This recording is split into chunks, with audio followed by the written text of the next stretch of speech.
Ladies and gentlemen, please ensure that your seatbelt is firmly fastened. Hi guys, it's me again, Captain Manan Manso from Aviation Management College. How are you?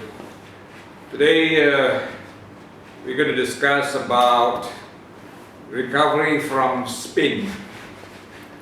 Remember last week we talked about stalling, how to recover from stalling.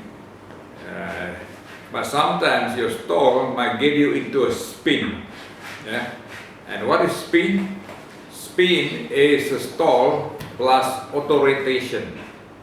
So the aircraft will just drop one wing and it will auto rotate and goes down to the ground.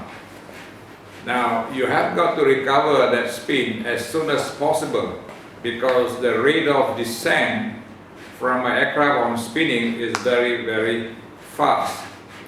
So the moment you realize that your aircraft is on a spin, do not panic.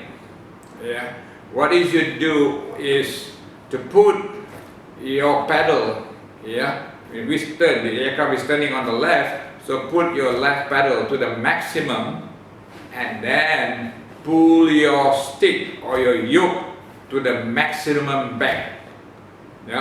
Once you have got this situation, what you could do is to counteract this situation by giving the opposite rudder, full rudder, and then giving the yoke or stick full forward until the spin stops.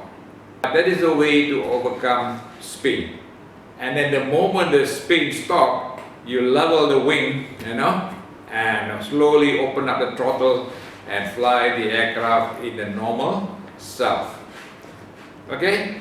Now we don't want to do any spinning simply because it will result in the body structure because the amount of turning and the shuddering of the cabin is quite strong. In the event you get into a spin, that is the way to recover it.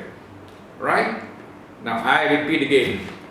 If you go into a spin, meaning that your aircraft just descend and auto-rotate, stall and auto-rotate, you got no control over it. And how do you overcome it? Put the pedal where the aircraft is turning in. Rudder pedal full into that which the aircraft is turning.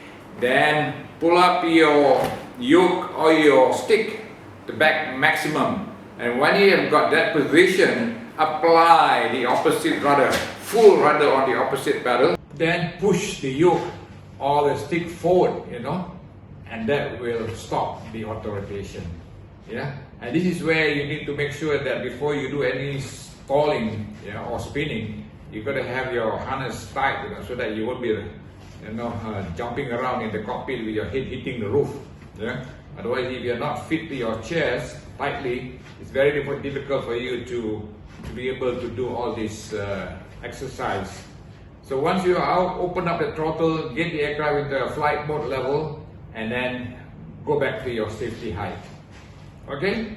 So this is about spinning, and it is a stalling plus auto rotation. We don't want to get that into any position. And this is where when you do your stalling earlier, you got to do your head check. Remember your head check? Your height, minimum for a small aircraft, you must have 3,000 feet between you and the ground. The area, look at it, it's a safe place to do all these exercises. The security, that means your safety harness is tight. And then the engine, make sure your temperatures and pressures are normal, meaning that when you get into that situation, you can open up your throttles and go around. And last but not least, do a lookout, left and right, down and up, so that you're clear from any obstruction or any other aircraft. And then you do up your stall. And if you get into spin, recover the aircraft like I just mentioned just now. So do that. Happy exercise, and I'll see you again next week. Bye.